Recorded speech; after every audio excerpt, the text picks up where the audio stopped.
Pour ce troisième sujet, on a quitté le bruit des moteurs pour un sujet un peu plus calme. Une visite, vous le voyez, nous sommes à la Maison de l'Eau au niveau de l'Espal pour une visite privatisée. On a trop de chance, d'ici une demi-heure, notre guide sera avec des visiteurs, mais pour l'instant, c'est à nous de faire un petit tour chargé d'histoire. On va en apprendre un peu plus sur ce lieu. Suivez-moi. Et ça y est, nous avons rejoint notre guide du jour, Nathalie Jupin. Bonjour. Bonjour Lilian. Vous faites régulièrement des visites comme ça ? Oui, quelques-unes dans l'année. On est sur le site de l'Arche de la Nature, donc ça s'inscrit dans la programmation de la Maison du Pilier Rouge. Et aujourd'hui, il fait très beau pour visiter cet endroit qui est un peu un pôle des énergies. Ouais, complètement. Donc là, vous le voyez, on est à la Maison de l'Eau. Comment on peut présenter ce lieu, on va dire, de façon globale, en parlant un peu de son contexte historique, pourquoi c'est là? On a beaucoup de chance parce qu'au début du XXe siècle, à partir de 1906, l'usine des eaux est là, sur l'Huisne. Et on a encore non seulement les bâtiments, mais aussi pas mal de vestiges des machineries qui existaient. Et c'était deux énergies qui avaient été mises en place ici. Non seulement l'hydraulique, donc en prenant bien sûr la puissance de l'eau de l'Huisne, mais aussi les énergies vapeur pour alimenter en eau la ville. Bah, vous avez des photos, je crois, de ce à quoi ça ressemblait à l'époque. On les a juste ici. Il y avait des moulins. D'ailleurs, on en parle beaucoup des moulins ici. Autrefois. Okay. On n'est pas très loin de l'abbaye de l'Épau. Il faut penser qu'au Moyen-Âge, il y avait déjà des moulins et que les moines de l'abbaye ont même utilisé des moulins pour leur usage personnel. Et ensuite, c'est un lieu complètement à l'écart de la ville. Aujourd'hui, la ville a rejoint le lieu. Mais au départ, la prise d'eau se faisait un peu plus loin sur l'Huisne. Et là, on est, à partir du début du XXe siècle, une envie de prendre en amont de cet endroit, puisque c'était le gué de Monier autrefois. Donc ça servait à quoi exactement? C'était pour juste avoir de l'eau potable, enfin de l'eau pour boire, ou il y avait d'autres usages? Alors bien sûr, c'est pour alimenter la ville en eau, mais avant tout, c'est pour prendre l'eau de la rivière, la filtrer. Et les systèmes de filtration n'étaient pas du tout les mêmes qu'aujourd'hui, mais on envoyait ça vers les châteaux d'eau déjà. Okay. Donc là, le bâtiment, enfin on va dire l'enceinte, elle est divisée en plusieurs bâtiments, c'est exactement ça? C'est ça. Donc en fait, c'est amusant parce que l'architecture est très typique de cette époque-là. L'architecture assez grandiose, industrielle. D'un côté, les machines à vapeur et de l'autre côté, l'usine hydraulique avec les grandes roues sache-bien qui ont été déplacées du gué de Monier vers ce lieu-là. Très bien, alors juste avant d'aller voir la partie usine hydraulique, on peut peut-être faire un petit mot sur cette fontaine. Ça fait partie de votre visite parce qu'on la voit en passant devant le site et on la voit en arrivant. C'est la fontaine de Claude Ribot, un artiste qui a vécu toute sa vie en Sarre, qui avait fait les beaux-arts, qui avait été reçu avec un diplôme de sculpture et qui aimait beaucoup les corps féminins, donc s'appelle les danseuses. Ces danseuses sont en fait un peu déstructurées, on voit bien, on ne sait pas trop comment on pourrait danser comme ça, mais c'est en lien avec l'eau et forcément, c'est une fontaine très, très locale de Claude Ribot. Et ça, Nathalie, on a rejoint la salle usine hydraulique. Qu'est-ce que vous dites aux visiteurs en arrivant pour présenter cette salle ? Qu'on est très chanceux parce que non seulement on a encore l'architecture, mais on a surtout deux grandes roues sache-bien, des grandes roues de 8,50 m de diamètre qui, bien sûr, demandent une restauration, mais l'une d'entre elles déjà fonctionne et puis l'autre va être en restauration, de manière à les faire tourner 24 heures sur 24 et à produire de l'électricité. Pour l'une, c'est l'équivalent de 60 foyers hors chauffage. Pour l'autre, ce sera l'équivalent de 10% de l'énergie qui est utile pour l'usine actuelle du traitement des eaux. Oui, parce qu'il faut le dire, il y a eu tout un travail de restauration et bientôt ce sera remis en œuvre pour justement, comme vous l'avez dit, un peu contribuer à l'énergie de l'usine des eaux actuelle. Il y a combien de roulements ici? Je ne sais pas combien, mais c'est énorme parce que c'est démultiplié et il y a les engrenages très très imposants qui demandaient forcément une main-d'œuvre très spécialiste, des gros bras aussi parce que quand on voit les outils, j'allais dire les tournevis, mais bon, moi je ne suis pas à porter rien qu'un tournevis.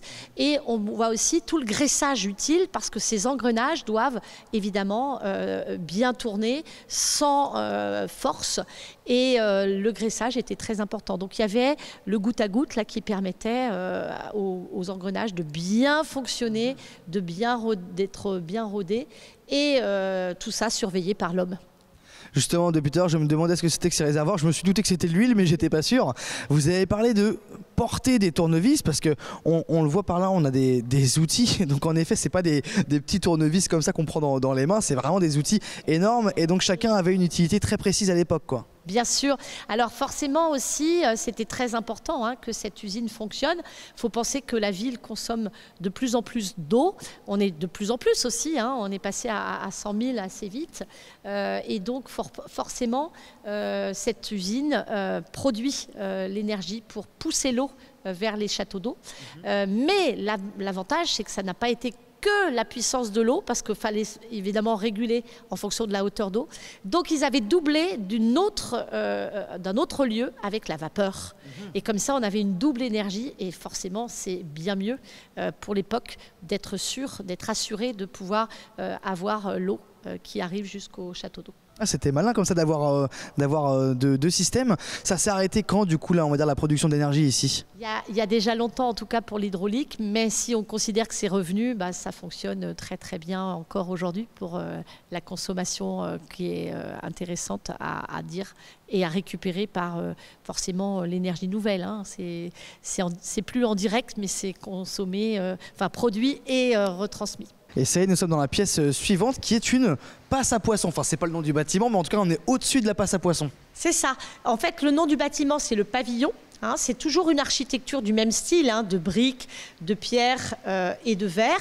Et ce qui est nouveau, vraiment nouveau, c'est que le public va pouvoir entrer dans cet endroit incroyable où on a une passe à poisson. Donc on en voit, grâce à un sol de verre, on voit l'eau qui circule et on imagine même comment les poissons peuvent remonter le courant. Si par exemple les anguilles veulent aller pondre plus loin, elles ont une série de 11 passes où elles vont bénéficier d'un peu un ascenseur, ou en tout cas elles vont avoir envie de passer là.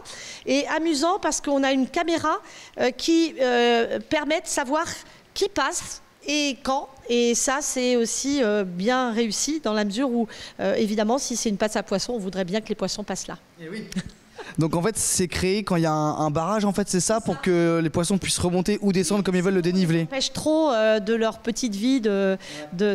Alors il y a les anguilles, les barbeaux, tous ces genres de poissons qui ont l'habitude de le faire.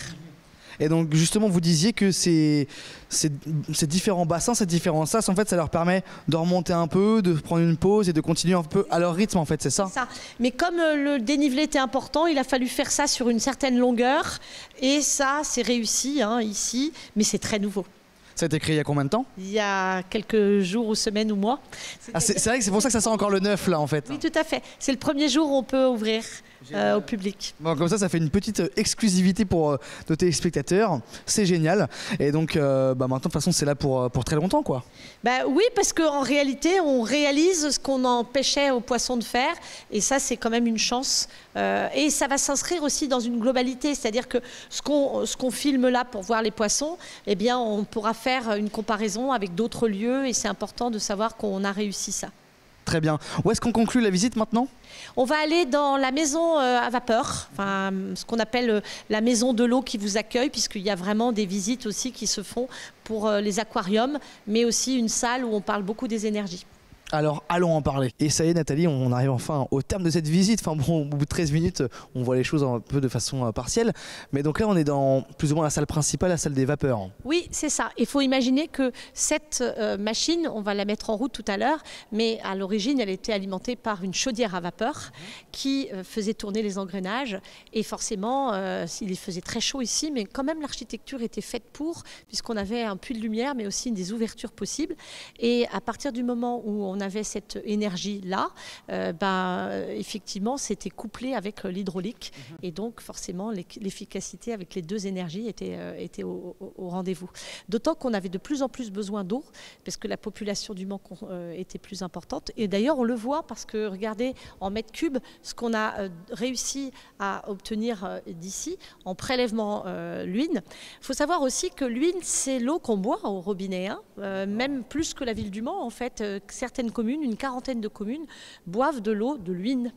Et on la trouve très bonne. Moi, je la fais goûter à mes visiteurs. Dans l'entrée, tout à l'heure, il y avait une fontaine à eau.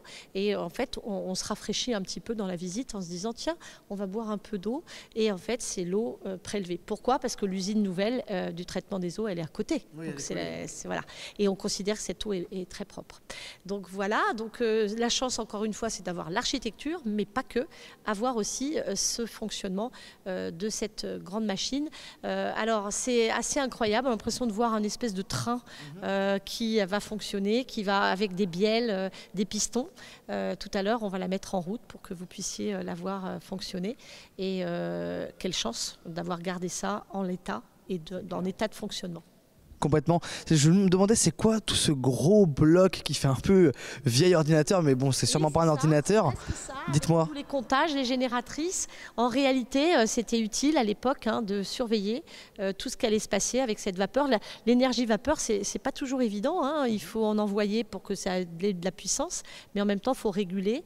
Donc on a tous ces vestiges de la machinerie qui n'a qu'une centaine d'années, 120 ans, c'est pas énorme. Mais qu'est-ce qu'on a évolué? Là, je me disais dans cette pièce, donc du coup, on a des vieilles pièces d'époque, mais on a aussi toute une partie exposition qui a été mise en place. Oui, et même sur 2 niveaux.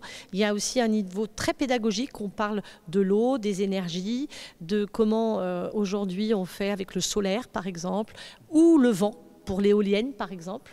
Et forcément, c'est un pôle autour des énergies. Je me dis, Nathalie, vous êtes une superbe guide. Quand est-ce qu'on peut vous retrouver sur d'autres visites prochainement? Je pense que la Maison de l'eau, on l'a fait plusieurs fois dans l'année et prochainement en juin, il y aura une autre visite. Comme il y a d'autres visites à l'Arche de la Nature avec les percherons, mais aussi autour de la Maison de la Forêt, une balade bocagère, une randonnée. Il y a beaucoup de choses.